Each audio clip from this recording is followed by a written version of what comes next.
नमस्कार दोस्तों, आप देख रहे हैं लाइव हिंदुस्तान। सुप्रीम कोर्ट से इस वक्त बड़ी खबर सामने आई है। आप नेता और दिल्ली के पूर्व डिप्टी सीएम को सुप्रीम कोर्ट ने जमानत दे दी है। जी हां, मनीष सिसोदिया 17 महीने के बाद जेल से अब बाहर आएंगे। दिल्ली के पूर्व डिप्टी सीएम मनीष सिसोदिया और आम आदमी पार्टी के नेता मनीष सिसोदिया को सुप्रीम कोर्ट ने जमानत दे दी है। सिसोदिया को 10 लाख रुपए का बॉन्ड भरना होगा। सिसोदिया ने दिल्ली हाईकोर्ट की तरफ से जमानत याचिका खारिज किए जाने के फैसले को सुप्रीम कोर्ट में चुनौती दी थी।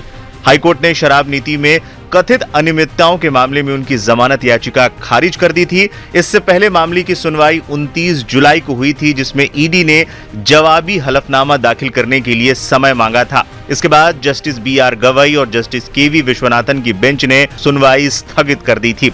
आज एक बार फिर सुनवाई के दौरान सुप्रीम कोर्ट ने साफ तौर पर हाई कोर्ट और ट्रायल कोर्ट को लताड़ लगाई है।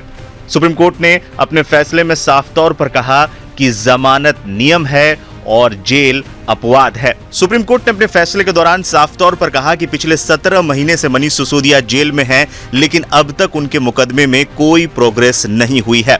बता दें, इससे पहले ईडी की तरफ से ASG ने सिसोदिया की याचिकाओं पर सुनवाई होने पर आपत्ति जताई थी। उन्होंने कहा था कि सुप्रीम कोर्ट के 4 जून के आदेश ने सिसोदिया को ट्रायल कोर्ट में नई जमानत याचिका दायर करने का अधिकार दे दिया है, ना कि सुप्रीम कोर्ट में। बता दें, सिसोदिया को पिछले साल 26 फरवरी को CBI ने और 9 मार्च को ईडी ने गिरफ्तार किया था। उन्होंने 28 फरवरी 2023 को दिल्ली कैबिनेट से इस्तीफा दिया था। वो फिलहाल तिहाड़ जेल में है। ईडी केस में 3 जुलाई को दिल्ली की अदालत ने सिसोदिया की न्यायिक हिरासत 25 जुलाई तक बढ़ा दी थी। CBI केस में सिसोदिया 31 जुलाई तक न्यायिक हिरासत में थे। बता दें, इससे पहले 11 जुलाई को सुप्रीम कोर्ट में मनीष सिसोदिया की जमानत पर पुनर्विचार याचिका पर सुनवाई से ठीक पहले जस्टिस संजय कुमार की बेंच ने खुद को इससे अलग कर लिया था, जिसके बाद सुनवाई टल गई थी। ट्रायल कोर्ट, हाई कोर्ट और सुप्रीम कोर्ट में भी मनीष सिसोदिया की जमानत याचिकाएं कई बार खारिज हो चुकी थी, लेकिन 9 अगस्त को आप नेता के लिए बड़ी खुशखबरी आई और सुप्रीम कोर्ट ने उन्हें लगभग 17 महीने के बाद जमानत दे दी है। देखिए, ये सत्य की जीत हुई है और मैंने जैसा पहले से कहा कि इस मामले में कोई भी तथ्य, कोई भी सत्यता नहीं थी। जबरदस्ती हमारे नेताओं को पकड़ पकड़ के जेल में रखा गया। मनीष सिसोदिया जी को 17 महीने तक जेल में रखा गया। क्या भारत के प्रधानमंत्री उनके जीवन के इन 17 महीनों का हिसाब देंगे? क्या भारतीय जनता पार्टी उनके इन जीवन के 17 महीनों का हिसाब देगी, जो शायद दिल्ली के स्कूलों को बनाने में काम आता, बच्चों को अच्छी शिक्षा देने में काम आता? जिंदगी के वो 17 महीने आपने जेल में डालकर बर्बाद किए मनीष सिसोदिया के। माननीय सर्वोच्च न्यायालय का हृदय से आभार है, सर झुका के नमन है कि लंबे इंतजार के बाद न्याय मिला।